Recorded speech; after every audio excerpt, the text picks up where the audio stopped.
طب خلقی تاجیکان تاریخ طولانی دارد و فراگیر شاخه و اصولهای به خود خاص می باشد.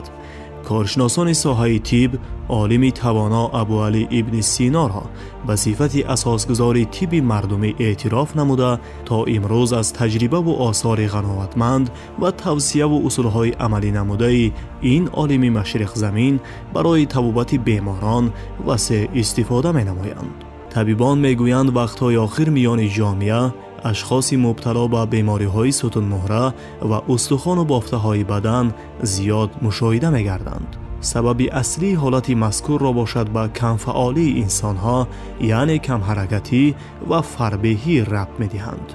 یعنی در نتیجه طرز حیاتی نادرست، استعمال غذای بی‌صفت، ضعیفگردی استخوان به وجود می آید و حرکت‌های ناجا، نشست دائمی، بار وزن برداشتن از عامل‌هایی است که باعث به وجود آمدن گریژ یا خودچوره، استیا خنراز و دیگر بیماری‌ها در ستون مهره می‌گردد. چگونه که در ستون مهره گردن تغییرات پیدا می‌شود؟ در ستون مهره چهاربند میان هم همین گونه تغییرات‌ها پیدا می‌شوند. ما در تجربه کاری دیدیم که ستون مهره که استیافیت پیدا میکند در این حالت محض درمان یا کار کستپرف ضرر میرساند. به خاطر که از درون استیافیت یعنی مانند تیغ از درون استخوان پهن شده به تارهای عصب و مشک‌ها میرسد. حالتی که محض درمان محض میکند، از بالا زیر میکند، از درون استخوان پهن که هست خودش در بالای تار عصب است، یعنی تار عصب مانند گوهر چشم نازک است. در گوهر چشم ما یک قیل رسد، اگر ما تا این قیل رو نگیریم چشممون را هوی کردن نمیتوانیم، یا که رفته رفته آن میتواند که به کورشوی چشم رساند. به همین خاطر وقتی که موشک رو از بالا محض درمان محض میدهد یا که کستپرف یا که میزنند از بیرون، میتواند که به تارهای عصب ضرر کلان رساند. در تجربه کاری ما دیدیم که چوره به شخصیت ضرر کلان ندارد.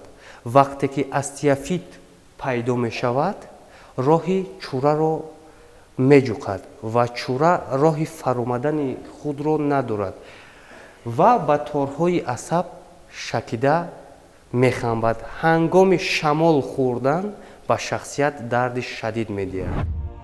در مرکز طبابتی شاهیار بهر معالجه گرفتاران بیماری‌های مربوط به ستون مهره و دیگر بند و بغم‌های بدن شرایط‌های مساعد به مانند حجره‌های بستری نمایی در سطح کاملاً راحت، شعبه‌های تشخیص و طبابت و درمان بخشی موجود میباشد. خوبی کار در آن است که اینجا طبیبان از اصول گیاه درمانی که تاریخ بی سابقه دارد وسیع استفاده می نمایند و بخش گیاه درمانی را در شرایط معاصر متخصصان برای معالجه بیماران ضرور و مؤثر می دانند.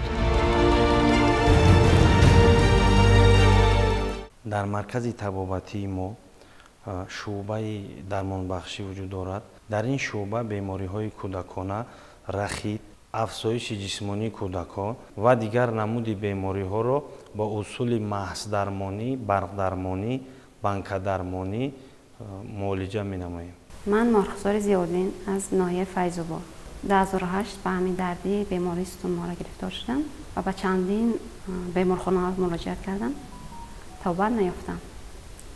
بعد 10 سال من به بختیار شریف مراجعت کردم. در مدتی 2 کورس طبابت شفا یافتم. نمیتونستم حرکت کردم، راه گشتن نمیتونستم. بعدی مراجعت کردم. من بعد 2 کورس طبابتی در همین بیمارخانه توانستم که راه کردم و خودم خیلی بهتر حس میکنم. من پیش از همه به بختیار شریف میnnadوری خدا بیان میکنم. بعضی بیماران با طبابت ستون مهره تحمل نکرده رو به جراحی میارند، اما این خیلی خطرناک است. اصلا علتهای ستون مهره بخاص چوره میان و گردن باعث پیداگردی دردهای شدید در دیگر بند و بغمها و پایها میگردد و بیمار را رنج میدهد. ба ақидаи табибон машғул гардидан ба варзиши сабук ва истеъмоли ғизои солим аз роҳҳои муфиди пешгирӣ ҷиҳати мубтало нагардидан ба бемориҳои банду буғумҳо ва сутунмуҳра мебошад. аммо агар дард аллакай пайдо шуда бошад, ин амалҳо манфиат бахшида наметавонанд ва натиҷаи муваққатӣ медиҳанд. аз ин рӯ пас аз ба вуҷуд омадани дарди миён ё сутунмуҳра ба табиб муроҷиат намудан аз ҳама роҳи муфид мебошад. дар таҷрибаи корӣ мо дидем ки остеофит шахсиятро метавонад ба коксартроз ва артрози зонуҳо расонад. дараҷаи коксартроз се намуд мешавад: дараҷаи аввал, дуюм ва сеюм. дараҷаи якум ва дуюм ба воситаи маҳси нуқтавӣ ва маҳси мануалӣ муолиҷа мешавад ва дараҷаи сеюмаш ба ҷарроҳӣ, танҳо ба ҷарроҳӣ. ҳамчунин остеофити миён метавонад ки ба артрози зонуҳо расонад. чаро? остеофити миён вақте ки дар сутунмуҳра остеофит мешавад, гардиши хун дар бадан суст мешавад ва бадан ғизои даркориро намехӯрад. ба ҳамин хотир банду бофтаҳо, устуғонҳо ҳангоми шамол хӯрдан, ҳангоми ягон бори варзбин вардоштан метавонанд ки зарар бинанд. бисёриҳо ба мо муроҷиат мекунанд аз дарди зону ва аз дарди косҳо. мо дар таҷрибаи корӣ дидем ки ин ҳама зарараш аз остеофити сутунмуҳра мебошад. мо ба воситаи маҳси нуқтавӣ ва маҳси мануалӣ дараҷаи якум ва дуюми коксартроз ва артрози зонуҳоро метавонем ки муолиҷа намоем. ҷамъияти дорои масъулияти маҳдуди ёрони зиё ҳамчун табобатгоҳи ҷодаи устухондармонӣ дар ноҳияи Данғара барои муолиҷаи иллатҳои банду буғум, устухону бофтаҳои бадан, хосатан сутунмуҳра ба шаҳрвандон хизмати тиббӣ мерасонад. хубии кор дар он аст ки табибони ин табобатгоҳ бидуни ҷарроҳӣ, асосан бо истифода аз усулҳои табиии табобат, таъсиррасонӣ тавассути панҷаҳои даст, маҳси мануалӣ ва нуқтавӣ, бемориҳои марбут ба сутунмуҳра, каҷшавии сутунмуҳра, грижа ё худчураи миёну гардан, остеохондроз, остеофит, артрози зонуҳо ва иллатҳои дигар банду буғумҳои баданро муолиҷа менамоянд. такягоҳи ҳама узвҳо мебошад сутунмуҳра. яъне тамоми узвҳо аз сутунмуҳра ғизо мехӯранд ва қувват мегиранд. ва инсон бихоҳад ки сутунмуҳрааш солим бошад, бояд бо тамринҳо ва машқҳои табобатии сабук машғул шавад, то ин ки сутунмуҳрааш бемор нашавад. омили асосӣ дар беморшавии сутунмуҳра аз ғизо мебошад. яъне таъмини саломатӣ бар ғизои табиатӣ ин ба қувват кардани сутунмуҳра мебошад. ҳамарӯза инсон вақте зиндагӣ мекунад, дар зиндагии худаш аз истифодаи ғизоҳои химиёвӣ устағонро беқуввату бесифат мекунад. гӯшту пӯсташро бо қувват мекунад, парвариш медиҳад, тағзия медиҳад, вале фаромӯш мекунад ки устағон қувватнокиашро рӯз ба рӯз кам кардан мегирад. ва инсонҳое ки зиёд мешинанд, бо корҳои вазнин машғул мешаванд ва ин омилҳои дуввумин дараҷае ҳастанд ки бемориро ба вуҷуд меорад. яъне омили асосӣ аз ғизо буд, сарчашмаи дард дар сутунмуҳра устуғонҳоро ғизо кард, бо шамолхӯрӣ дардҳо бедор мешавад дар вай, вайро хабар медиҳад. чура ҳеҷ воимаи калон надорад. яъне инсоне ки бо чура гирифтор мешавад, яъне истилоҳи имрӯза грижа дискда гирифтор мешавад, дигар натарсад дар ҳаёти саломатиаш ки дигар ман солим намешавам ва солими ман тамом шуд. ин хел нест. дар таҷрибаи кори мо он гоҳ чура зарар медиҳад ки дар болои тораи асабаш меорад. яъне дар болои тораи асаб меояд, нервиёро зер мекунад. он гоҳ воима ва зарари калон мерасонад бар анамони инсон. яъне чура ин як оби худи даруни ҳалқа аст. این گوشت زیادی نیست اون چوره امگریجدیست. این همون آبی هسته که در هر یک حلقه همون آب جایگیر شده است. برآمدن این چوره از حلقه از به اهمیتیش هست و ورم کردن چوره از شمول دادن زیادی اون بیمار هست. بعد برای اون ضرر کلان می‌دهد. باید چوره را ما رخشک شده کنیم. توابت محض نقطوی معناش همین است که کشاد داشتن تارای عصب، راه‌های خونگر از چوره. چوره وقتی که آزاد باشد از تارای عصب برای خودش خارج شده می رود. وقتی که چوره را اهمیت نمی‌دهد، استخوان رفته به آخرین نقطه می رسد که آب پورا خارج می شود. استخوان مهره به مهره چسبایش می یابد، مهره پهن می شود، کشاد می شود، استخوانچه پیدا می کنند از مالیش یکدیگر، با همدیگر مهره مالیش پیدا می کنند. آخرین نقطه ای که علاقه این آدم به حد به اهمیتی کلان معلوم شد که خودش را داده است. محکم کردن رگ‌های خونگر و محکم کردن راه چوره. به همین خاطر در این حالتی که وقتی انسان بر آخرین نقطه بردن میرساند ستون مهره‌اش را، بر استیافیت بردن میرساند، در این حالت باید اهمیتیت خودش را. بعضی توصیه‌ها که امروزها توصیه‌ها میگیره ما از بیماران میشنویم که با آبازی‌ها، با مشق‌ها، با تورنیک آویزان شدن، الکی در آخرین نقطه برده رساندنش ممکن نیست. اینها ضرر بر اون میدهند. باید شخصی که بر استیافیت‌ها برده میرساند خودش را، باید نزد محض نقطوی، محضگری نقطوی مراجعت کند. این تنها با واسطه محض منوالی نقطوی توبت می‌یابد. یعنی محض نقطوی منوالی اون شخصی را میگن که در پنجه‌های دستش حسیاتی بلند فرا گرفته است. اون احساس میکند، حس میکند که استیافیت چگونه یره داده از زیر کرده از تارای عصب را و چگونه باید استیافیت را جدا کرد از تارای عصب و برای چوره راه شده کرد.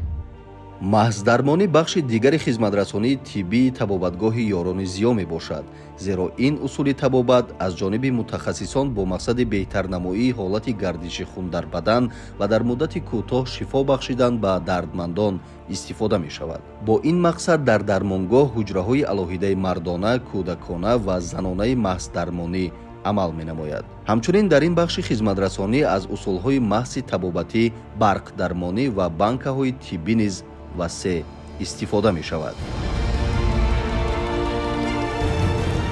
نفرانی که به علتهای استخوان و بافته‌های بدن و ستون مهره به این طبابتگاه مراجعت نموده معالجه گرفتند، ضمن صحبت با ما از خدمترسانی خوب طبی و بهترگردی سلامتیشان حرف زدند. میونم درد میکردم خیلی و از طاقتی راه میگشتم. بعد ای 4 روز دیگه همین پوم کار مونده. بعد من به اینجا اومدم، به همین کلینیکای یاران ضیا اومدم، طبابت گرفتم، مساج، بانکمونی، سویت، همه چیزا گرفتم. خیلی مبین 4 روز و 5 روزگی پول نی از همه پرتفتم به از تو فرگشتم. مینداری خدمت بیان میکنم که هزار رحمت و طبیبی کردگی شو که ما نقص دیم، صحت سلامت شدیم. پروردگار دستشون درد نبینه، دلشون غم رو نبینه، دائم سربلند باشن. اگر شما از بیماری‌های مربوط به ستون مهره و دیگر بند و بغم‌های بدن اذیت می‌کشید، پس جمعیتی دارای مسئولیت محدودی مرکز طبابت ستون مهره در شهر باختر در خود را برای شما باز نمود. طبیبان این درمانگاه با استفاده از اصولهای طبیعی طبابت، مخصوصاً محض منوالی و نقطوی، یعنی تأثیر رسانی توسط پنجه‌های دست، بیماری‌های گریژه یا خودشوره ستون مهره، از سیخ‌اندازی میان و گردن و علت‌های دیگری بند و بافته‌های بدن را معالجه می‌نمایند. маркази табобати сутумуҳра табобат мекунад беморие ки аз банду буғумҳо, аз чӯраи миён, аз сяхандроз, аз шӯрӣ истифода бурдан пайдо мешавад. ҳамин гуна беморора маркази табобати сутумуҳра табобат мекунад. яке аз бемориҳои маъмул ва зиёд мушоҳида мешавад ин чӯраи муҳра аст ки ҳангоми кори вазбин кардан аз сутунмуҳра плупоз ниядро мегӯянд, ҳамун мебарояд ва торои асабро зер мекунад. маркази табобати сутунмуҳра ҳаминро ба воситаи маҳси мануалӣ, маҳси нуқтавӣ табобат мекунад. дар марказ маҳси мануалӣ истифода бурда мешавад, банка дармонӣ истифода бурда мешавад, маҳси занона ҳаст, маҳси кӯдакона ҳаст, барқ дармонӣ ҳаст. ба воситаи маҳсои мануалӣ, маҳси нуқтавӣ беморхона ба беморон хизмати тиббӣ мерасонад. қурбоналӣ алиев сокини деҳаи сарбанди вилояти хатлон буда аз бемории грижа яъне чӯраи сутунмуҳра чанд муддат азияту ранҷ бурдааст. ӯ мегӯяд бо як ҳолати хеле вазнин ба табиби ин дармонгоҳ Рустам Шоев муроҷиат намуда буд, аммо баъд аз 5 рӯзи муолиҷа аллакай саломатиаш беҳ гардиду ба по хест. раҳ гашта наметонистам, ба ҳамин ҷо омадам, аз тафоам бардошта овардам ба ҳамин ҷо. баъди 6 рӯзи табобат дар ҳамин ҷо ман ба по хестам. пеш аз ин ҷо ман омадам ба асо раҳ мегаштам. ман миннатдорам аз табиби ҳамин беморхона ки ба мо кӯмаки тиббии худро расонад. ҳангоме ки дар системаи асаб, дар чашм, дар гӯшҳо, дар узвҳои даруна дард пайдо шид, ин аз ҳисоби сутумуҳра мешавад. ҳангоме бисёр беморҳо ба мо муроҷиат мекунанд, аз ҳисоби дарди миён ба онҳо системаи асабшон вайрон мешавад, оста-оста чашмшон хира мешавад, дар гӯш садо пайдо мешавад, ҳалкунии хӯрокшон азият метиҳад, нафастангӣ мешавад. ҳангоме ки чӯраи миёна табобат кардӣ, дардҳои узвҳои даруна нест мешавад. ба мардум муроҷиат мекунем ки ҳангоми ҳамин дардо шид ба мутахассиси устухондармон муроҷиат кунанд. мо ба воситаи маҳси мануалӣ, маҳси нуқтавӣ, гиёҳдармонӣ, банкадармонӣ ва барқдармонӣ беморҳоро табобат мекунем. дар навбати аввал гуфтанем ки ҳатман ба мутахассис муроҷиат кунанд ки онҳо шифо ёбанд. дар замони муосир бо вуҷуди пешрафти илми тиб ва ворид гардидани навгониҳо дар самти муолиҷаи беморон, имрӯз ҳам табобат бо усули тибби халқӣ арзи ҳастӣ дораду табибони кордон тариқи ин навъи табобат ба дардмандон ёрии тиббӣ мерасонанд. муҳимтар аз ҳама мо бояд хуб дарк намоем ки саломатии ганҷи бебаҳо ва боигарии асосии инсон сарчашмаи некуаҳволии шахсӣ, оилавӣ ва иҷтимоӣ аст. пас мебояд нисбат ба саломатии худ бетараф набошем ва ба ин масъала таваҷҷӯҳи аввалиндараҷа диҳем.